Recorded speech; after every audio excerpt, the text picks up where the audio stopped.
Hey everyone, thank you so much for joining the Behind Company Lines show and podcast experience. Today we have Joel Young, CTO at Hireguide.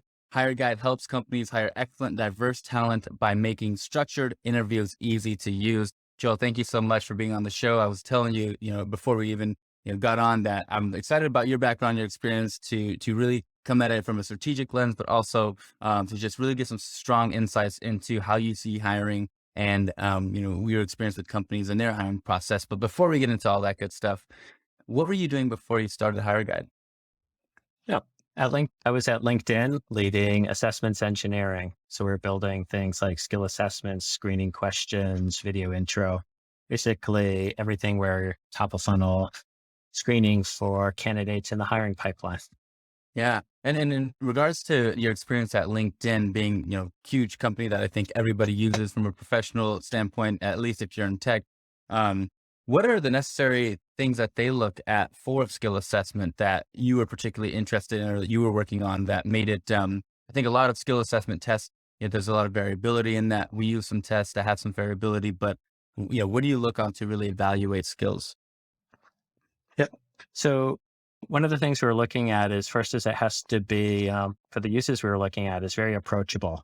The primary, the primary use was you can think of it as badging on the person's profile, Yeah. basically showing off, hey, I got this. Hmm. And that means short. Hmm. So we're looking at what can we measure in say 15 questions Hmm. and and really give access. Now, what we have on the plus side is what we had, because I've moved on, uh, is hundreds and hundreds of millions of users. And what that means is we get the numbers to really, really calibrate in a test quickly. So we could tune in the assessments um, really, really tightly on what is hard, what is easy, what is giving a great signal. Yeah, yeah. And in your experience, what is the most difficult thing to test? Uh, Programming. Yeah. Uh, Yeah. Programming is a combination of knowledge and instinct and performance, and Mhm. multiple choice type assessments Mhm. don't get into the performance. Yeah, yeah. What was your experience, being an engineer, not only at LinkedIn, but at previous roles, with testing that made you so interested in pursuing it further into higher guide? Yeah. So it, first is I was a professor for a while. Mhm. Um, Finished my career in the military as a professor down at the Naval Postgraduate School in Monterey. And from there, I became really fascinated with can we predict which students are going to thrive in a programming environment, because it's not intelligence. Mhm. It's something else. We have really, really bright students who just doesn't click, Yeah. and others that it does. So starting to really look at, can we measure for the aptitude? The answer wasn't a clear yes or no on that one, but really started to look at that. And then coming into LinkedIn, I was extremely engaged in the hiring process and did 550 interviews during my time there. Um, Led hiring committee, was really active in just building a great process. Yeah. And I came to learn, like as a professor, I did a bunch of, not a bunch because I didn't hire a lot, but I did a few not so great hires, probably Mhm. batting about 40% on great hire rate. And it was never a problem with getting smart. It was a problem with getting motivated, or motivations that aligned with what the lab needed for the lab to succeed. Yeah. And came into LinkedIn and realized, hey, I know why I never got that, because I never measured it. Right. Yeah. And, there was lots about what they can do, but not a lot about what they want to do. Yeah. And Yeah. really digging in. And so I became really fascinated with the interview process, what you can measure in the interview process, how to shape it. And in fact, I even taught classes at LinkedIn on good hiring Uh, Yeah. and then coming Yeah. into the assessments, working top of funnel, what led into Hireguide is realizing that top of funnel, we can only do so much, Hmm. especially when you're looking at diversity and trying to bring in non-traditional paths of candidates. Hmm. They, we can select them, but then they dump into the classic, very poorly structured interview processes. And these processes, if you can say that they're tuned, they're not tuned for non-traditional candidates. Yeah. They're measuring things like comfort and are they like me? Not can they really do the job? And so looking at, hey, how should we get down, bring what we learned as an interviewer at LinkedIn to help the customers? And me and my co-founder, we realized the best way to do this is actually we're going to have to leave LinkedIn. Right. Yeah. What was how do you what would you describe, like, where do most companies um I don't want to say fail, but where do they miss in their assessment process? Through your experience, you said, when you were a professor, you even had a 40% higher rate, and I think everybody wants to have a 100% higher rate in terms of a successful, Yeah. candidate or person that's working for them. And there's so many things that are involved, and I think it's worth saying that a lot of times when hiring doesn't go well, it's a mismatch of whether it's motivation or what the person's personal drives are for the company or the environment. There's a lot of variables, but in your Yeah. opinion, where do most companies go wrong or assess the incorrect qualities in the hiring process? Yeah. That is like one fix that they can think about.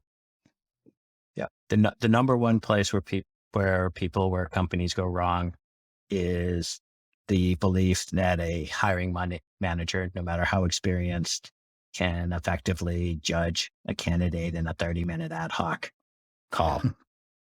That it's the research shows that a straight up IQ test is more predictive and less biased than a ad hoc hiring manager interview. Uh, Yeah. that if you want to get past that, you need to do structured, repeatable interviews. Every candidate gets the same interview. Mm-hmm. That's so That fascinating. that's Yeah, yeah, that's yeah. the biggest step. Before you worry about what you're going to talk about, Hmm. build a structure, repeat it. Yeah, yeah. And once you build that structure, you mentioned something that was interesting about hiring diversity candidates, just from not when it's the candidates that are similar to the workers that you have, the employees that you have currently, or it's just having a broad range of backgrounds and experiences. How do you mentioned this part about assessing whether or not they feel good or comfortable.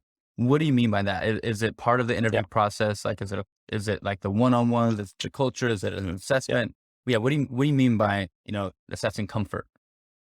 yeah. And what I mean it in is as a warning that except for very few positions, you shouldn't be looking that much at it. What people call it Yeah. in the industry sometimes is the airport test. Um, would I feel comfortable spending 6 hours in the airport with this person when we missed a flight together? Um, in general, that's not what you should be looking for. Maybe some sales roles, maybe a few things where stuff like that is super important. What you should be looking at is, can they do the job? Do they want to do the job? Yeah. Uh, and that's where you should be digging in. There's two types of questions that people really should focus on. One is situationals, where you're Hmm. looking at what would they do in this situation, Hmm. things looking out into their future, tying into Yeah. your line of business. And the other one is behaviorals, tying back to what they did in the past, how they handled it in Hmm. previous situations. Hmm. And how do you Really build the structure through. Yeah, how do you assess those unbiased? Is it because I know, going through, and especially now in colleges, they have a lot of these workshops where you go through behavioral questions and situational questions. There's the STAR method, which, is preached time and time again to help people work through these types of questions.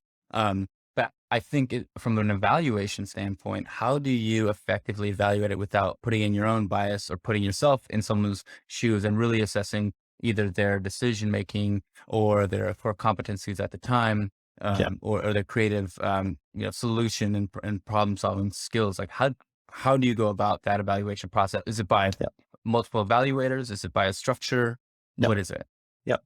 So answer it in a general way, and then I'll talk about a personal trick. So the general way is you want at least five, if at all possible, you want at least five interviewers having contact with the person.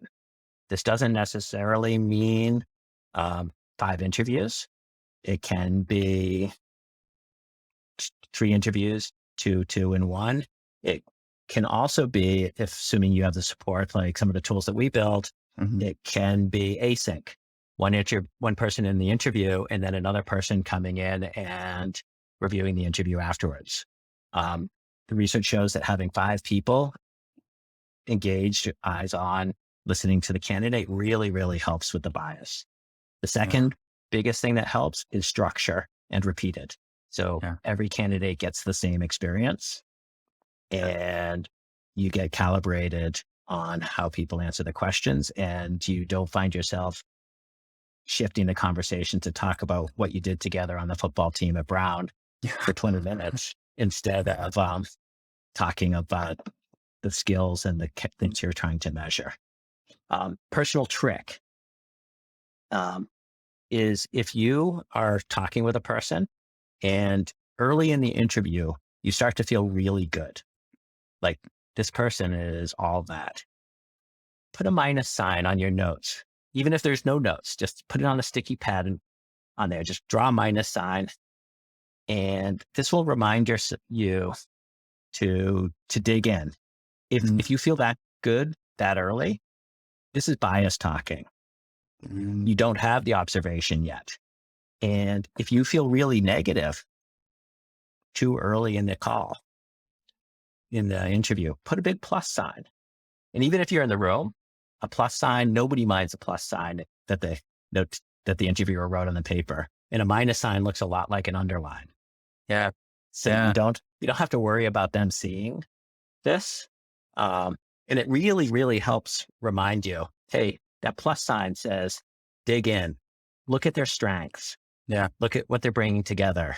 The minus sign, hey, dig in, what's really going on? Where do they need work? Right. Yeah. And so this kind of opposite, note what's happening in yourself, mark consciously the opposite, and then dig in. I love that. Yeah, that's fascinating. Where did you learn that trick? Where did that trick come from Yep. initially? Yep. So I was taught that by a VP at LinkedIn, Greg Arnold. He teaches interviewing class for hiring managers. And I'm pretty sure that he learned it from Lou Adler, who is quite famous Yeah. in the interviewing and hiring space. Yeah. It's so fascinating, the little tricks. I could see that, like the psychological acknowledgement of that personal feeling, and then cueing yourself to, kind of be more present in the evaluation process, because I feel like when we have an initial feeling about someone, it's hard to take your way or take away the emotions that are impacting that feeling, and get at the core of what you want to, dive into and learn about this person, and their ability to work at, your company. What's coming from a background where you were in the service, and then, you worked at a large company, and now you're running a startup. Tell me a little bit about the experience of that transition. Like I mentioned to you before the show, I had another founder who was in the service, and he transitioned into, running a startup, and there was a lot of things he took from that. There was a lot of challenges he faced in that transition, that experience. Similar background, service, large company, then startup. Tell me about your experience with that challenge, transition, the challenges that you face, and how you overcame them. Yeah. Um, so I was pretty lucky, and my set of transitions have been, I have to say, they've been pretty smooth. My last X years in the military were working as a professor at time at the Naval Postgraduate School. I transitioned into a civilian tenure track position, didn't change desks. So that sort of like weaned me out of the operational military set. And then I rolled into LinkedIn about 8.5 years ago. Mhm. And in the part of LinkedIn I went into, my first 5.5 years at LinkedIn, I was building machine learning infrastructure. So really, really close working with a whole bunch of PhDs. It didn't feel that far from the academic environment, right? Um, it's just that you weren't writing your own grants. You were working on what the company needs Yeah. to succeed, and a little bit more well-funded than, say, in academia. Yeah. So it was a set of really smooth transitions. And then my last couple of years at LinkedIn, I moved into the assessment space. What I found was, and I think this probably as many founders find themselves in this pool is in the big company, especially down in infrastructure. I found myself really, really far from the business. Mm. We were making decisions, driving stuff, but our customers were engineers, their customers were engineers, their customers were engineers. And then it got to product, and it was a long step. So I shifted up into the assessments, into a set of venture bets, working really, really tightly with product, um, and very, very different perspective. And both working in the assessment space and helping measure people, working the top Mhm. of the funnel, and working really, really close with product and marketing, and all of this was just a perfect setup to roll into startup world. Yeah, yeah. And now that you're in the startup world and you overall, I guess, what motivates you or gets you excited about the assessment process that, you continue to, whether it's understand it or create better assessments and create structure, what keeps you motivated in this space to continue, and what is the fascinating piece that gets you excited every day? Yep. So it's, I'm a coming out of the military. I think a lot of people who thrive in the military are really mission driven. This is what brought me to LinkedIn, also a mission driven company, and what brought me to build a startup. And so it's a little bit corny, but like every day I'm thinking, how can we make, can we help people interview better? And can we help people, which leads to better hires for their companies? And, LinkedIn uh, spent at least $6 million on the engineering interview process. Huh. Companies can't afford to do that. If we can bring even 70 or 80% of that power for free for our freemium product, or, a couple $100 a hire, uh, like this just can change a lot. Yeah. Um, so this really constantly excites me. Yeah. And then, of Yeah. course, there's everything you learn doing a startup. Like all the Yeah. time, you're running into new stuff. You're realizing, like, we're working through our SOC 2 compliance right now, right? Realizing, why do the big companies have some of these processes uh, that Yeah. seem so cumbersome? But then you realize exactly what that process is for and why it's important. Yeah. Yeah. Well, what is the experience like working with a new client, a new customer? How do you help them create a structured interview process that Yeah, will allow them to have success? What's part of that structure? What's part of that discovery process? Because I think a lot of founders can maybe say, well, we've hired a lot of people, most of them are successful, so we don't necessarily need too much help on that side. Or they're like, I've hired five people and they all didn't work out. I need help. I'm in a dire situation to yeah, build a strong and efficient team so I can take my product. And also founders just don't want to be on LinkedIn scraping profiles all the time and that's right. hiring, right? They want a Yeah, structure that works. What's the yeah, what's the process like working with clients and customers and founders? yeah. So, first is two parts. One is where we sit in the stack in the hiring funnel is we're down at the bottom. We're in your last five, your last 10 candidates. So you still have to deal with LinkedIn Recruiter, or, your sourcing team, et cetera. Where we come in is after you've narrowed it down and helping you do it right. Uh, the Yeah, so that's where we fit in. The second part is we are we don't. aren't at GA yet. We're still in beta. And when we talk about working with customers, it's just a handful, right? So just want to be Sure. clear on where we are in the process. But like when I work with onboarding a customer, part is just taking a look at, do they have any process already? And sometimes this just depends on which ATS, applicant tracking system, they're using. Some of them, like Lever and Greenhouse, have built-in scorecards, have a place where they can load questions. And so they're starting to get structured. Yeah. So taking a look where they are in that structured interviewing process. If they have nothing, then have them explore around, help them work with our question bank, help load in, what are they trying to hire for? Hey, these are the top 200 skills that have been used in a couple 100 million job postings in the past 3 years for that position.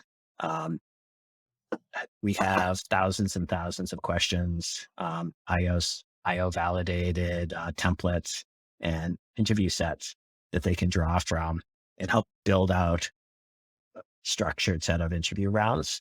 If they do have the content, then what I'll do is I'll pick one of them, say the earliest one in their flow screening, and help build it into a Hireguide style interview. Yeah. And set up, hey, so here's a template, and then you can start applying it and work it through. Yeah. It's so exciting to kind of go through that process because it feels so intimate to what a company does. And so into the weeds of, an important part of the process. It's so much more expensive to continue looking for the right candidate and continue making, maybe bad hires, versus, picking somebody great, that works well within your system, who you can invest in, and the investment kind of repays itself long term. Tell me a little bit more about the traction. Like, what companies are you working with? What are you excited about? When are you going to, get off beta and fully launch? And what are the exciting components that are going to be in the near future? Yep. So first is, we're pursuing a product-led growth strategy. And you could think of it sort of as two-pronged. One is, we are a public benefit corporation, B Corp, certified B Corp. Our public good is really helping hiring managers do this well. And for that, our goal is to stay free for individual hiring managers, small businesses.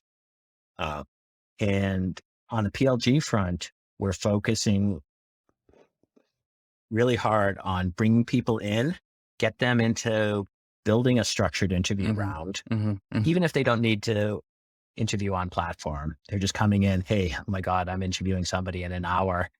I didn't prepare. What do I need to do? Oh, shoot. All right. In 15 minutes, I can build a great product manager interview screening round. Good, done. Right. And then they come back the next time. Right. And then realize, hey, they can actually do the interview on platform.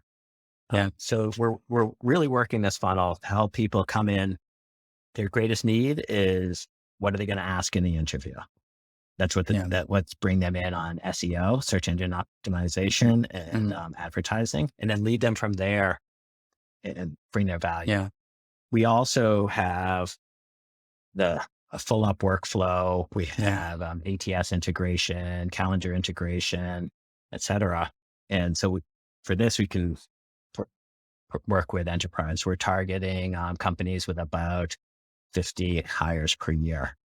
Is the size of company we're looking at as our primary customer base. What's got you particularly excited about the, it sounds like your customer and your product is two completely different experiences. And what in particular is exciting about working with startups versus working with, enterprise companies who already have maybe somewhat a structured process, but need to, increase their efficacy when they're hiring candidates? So what's nice with the enterprises, and what I find is, it's actually usually only parts. Mm-hmm. Like a lot of companies who have embraced the structured interviewing have only done it for key roles. Mm-hmm. And you step just a little bit over, and like engineers or product is hired really carefully, good process. You step over and the executive assistants, which in my opinion make or break a leader, Yeah. are hired with ad hoc conversations, right? So even the enterprises, if the cost of entry was low enough, can go further with the structured interviewing processes. It's just too expensive to handcraft this yourself for every role. Yeah. So being able to bring that value, the hard thing working with enterprises is that they have a process. Yeah. And if you can't adapt yourself close enough to their process, the barrier of entry can be too high. Mm. So You said, this is like a fine line. yeah. You said when you get too close to the process, then how do you kind of decrease the barrier to entry with enterprise clients? I mean, my thought would go, Yeah. if you're close enough to the process, it would be an easy transition, but it sounds like it's actually the opposite effect. It can be the opposite because if they have a set of, whether they're using spreadsheets or using an ATS, they have some internal tooling. Well, you're not going to fit into that tooling. Right. So then you'd be looking at, all right, how do we move our data through? Do we have APIs they can access? So this is part of where we're looking at, say, the 50 hires a year. This is big enough to really feel the pain and get it, but small enough that they won't have been investing hundreds of thousands or millions of dollars into their hiring process that they're not going to throw away. Right. Yeah. Yeah. Yeah. Yeah. What are some of the biggest risks that Hireguide faces today? The one that all startups at this point face is what's happening with the recession. Yeah. The recession is mixed for us. It makes venture capital more interesting, shall we say? It it reduces some on the amount of hiring, but on the pro side, when you are hiring, it's very important that you get the right person. You can't afford to hire to then get the wrong person. So Yeah. people are really focused when they are hiring on doing it right. Yeah. So it's both a danger and an opportunity right now. Yeah. Yeah. I feel like, I run a company that works with hiring engineers, and such a seesaw. We talk about the seesaw all the time. The supply of, candidates, and then also the supply of jobs really does go back and forth. And in both cases, there are challenges no matter what you try, what your product is, what your service is. But the core of it kind of remains the same, which is offering like a high quality service that allows companies to, I don't want like make less mistakes in the hiring process, but also do the hiring and making that process efficient so they can really focus on, what they want to work on, which is their product, the client acquisition, the different features that they're building. So it's so exciting to see companies that are really trying to make that process efficient, and who have the similar challenge of the ebb and flow of the market. If everything goes well, what's the long-term vision for Hireguide? Yeah. So long-term vision for Hireguide is a beautiful IPO and great hiring product. Yeah. Yeah. I love that. I love that. I always like to ask this question, one for selfish research, but two for my audience. Just based on your career and where what influenced you in the past, present, or future, or what continues to influence you, what books or people have really been a big influence on you as a founder, person, individual overall? Yeah. So there's a few key books. One is Kim Scott's Radical Candor. I've learned a lot from that. And if like just one tiny thing in there is thinking about rock stars versus superstars and the difference between them and how both are critical and both are important to your team. And there's much worse biases, but some companies only hire for superstars. And if they're lucky, they get them. But you also need the rock stars and the people who are going to drive it. So Kim Scott, I really like her writing. Yeah. Of course, everyone on this forum is the hard thing about hard things. Yeah. Just Yeah. great book. And, I think a lot of companies are in this economy have had to go into, hey, is it time for the wartime leader? Yeah. Versus the peacetime leader. Yeah. And as an engineer, there's a book called The Staff Engineer that is really quite phenomenal. I love that. No, those are incredible. And we're going to make a big kind of list of the different books people have recommended on the show. But I know we're close to time. So the last little bit I'd love to ask you is how we can get involved, how we can support Hireguide, where we can be, in the know for news coming out, for, when we could be a part of the product to build. Where can we find you? Give us your LinkedIn's, your Twitters, all the information that we can have to support you and your company. Yep. Awesome. So hireguide.com, hireguide.com.